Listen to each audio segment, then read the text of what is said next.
अरे भाई, मुझे नहीं लगता कि कराची के हालात अब ठीक हो सकते हैं। क्यों, क्या हुआ? अभी भी कुछ होना बाकी नहीं। आप इंतजार किस बात का करें? हाँ, आप मुझे बता देना ताकि मैं वो भी करवा दूं आपकी तसल्ली। मेरा मकसद आपको गुस्सा दिलाना नहीं है, मैं आपसे तफरीह नहीं कर रहा, मैं तो आपकी बात समझना चाह रहा हूँ। देखिए, अब वक्त आ गया कि ये नाइंसाफी बंद हो, हम कराची वालों को हमारा हक मिले।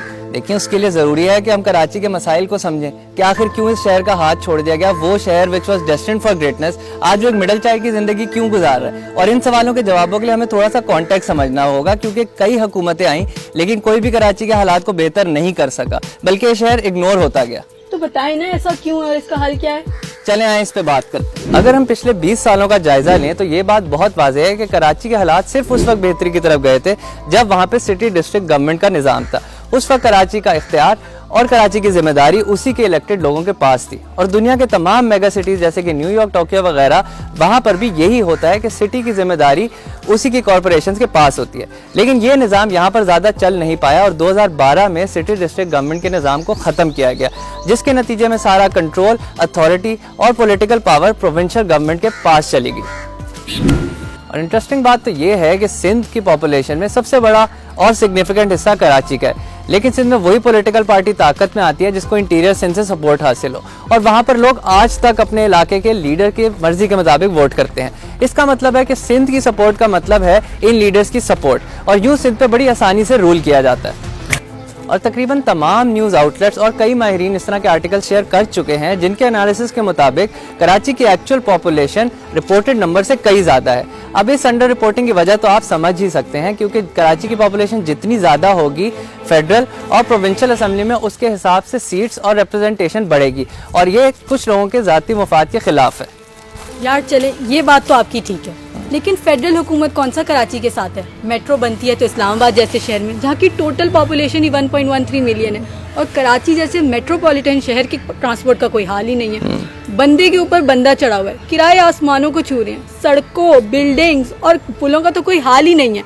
और फिर वो जो स्कीमें आती हैं ना लैपटॉप शैपटॉप वाली, वो भी लाहौर में आती हैं और कराची को हर मामले में इग्नोर करती है। देखिए, आपकी बात बिल्कुल ठीक है। चले आए कराची का प्रोविंशियल और फेडरल लेवल पे इन डेप्थ जायजा लेते हैं। अब अगर कुछ नंबर्स पर नजर डाली जाए तो सिंध ने 1145 बिलियन रुपीस का बजट पास किया, जिसमें से 40% हुकूमती सैलरीज में लगता है और 25% गवर्नमेंट ऑफिस की रनिंग कॉस्ट है, यानी कि 65% तो सीधा सीधा हुकूमती अखराजात में लग जाता है, which is a very alarming number कि अगर इतनी ज़्यादा रकम यहाँ पे खर्च हो रही है तो ग्रोथ और डेवलपमेंट की गुंजाइश कहाँ से निकलेगी। डेवलपमेंट एक्सपेंडिचर की बात की जाए तो कराची की एक्चुअल डेवलपमेंट पे 40 बिलियन रुपीस खर्च हुआ एक साल में, जो कि मुल्क के बजट का बहुत ही मामूली हिस्सा है। और मजे की बात तो ये है कि जो शहर पूरे मुल्क की इकोनॉमी को इंतहाई मजबूत कर सकता है, उस शहर के सूबे के बजट में से सिर्फ 3% कराची की एक्चुअल डेवलपमेंट पे लग रहा है। और यही वजह है कि कराची के मसाइल, यानी कि आदि आवाम के पास पानी नहीं है, टूटी हुई रोड, सब स्टैंडर्ड सुएज और ड्रेनेज सिस्टम, पोल्यूशन, गंदगी, worst law and order situation, poor urban planning और न जाने कितने मसाइल खत्म होने का नाम ही नहीं ले रहे। ये वही शहर है जो पूरे मुल्क के टैक्स रेवेन्यू में 55% कंट्रीब्यूट करता है। ये वही शहर है जो पूरे मुल्क के जीडीपी में 20% कंट्रीब्यूट करता है। ये वो शहर है जहाँ पे पूरे मुल्क से लोग नौकरियां करने और अपने बच्चों का पेट पालने आते हैं। ये वही शहर है जहाँ पे हर कास्ट और एथनिसिटी के लोगों को वेलकम किया जाता है। वो तमाम लोग कराची को अपना घर मानते हैं। तो आखिर इस शहर की गलती क्या है? क्यों इस सोने की चिड़िया को इतने अरसे पिंजरे में बंद रखा गया? अरे भैया, क्या बातें कर रहे हो यार, क्या चल रहा है? ये इस्लामाबाद वाले कराची वालों का साथ क्यों नहीं देते यार? हमारे बगैर ये मुल्क नहीं चल सकता यार। अच्छा, चले आए इस पे बात कर लेते हैं। अगर एक आम शहरी की हैसियत से पूछें तो कोई भी पाकिस्तानी ऐसा नहीं है जो कि कराची की तरक्की के लिए दुआगो ना हो। ये सब पीसेस ऑफ पजल हैं। जहाँ पर कराची पूरे मुल्क की इकोनॉमी को लीड करता है तो वहीं पर बाकी सूबे उसको पानी और खाना फराहम करते हैं, और फिर पूरा मुल्क कराची के पोर्ट से ट्रेडिंग करके इस इकोनॉमी का पहिया चलाता है। तो हम सब मिलकर ही आगे बढ़ सकते हैं। तो बजाय इसके कि हम एक दूसरे पर उंगलियां उठाएं, हमें चाहिए कि हम मिलकर कराची को सपोर्ट करें और इसको वहाँ लेकर जाएं जिसका यह पोटेंशियल रखता है।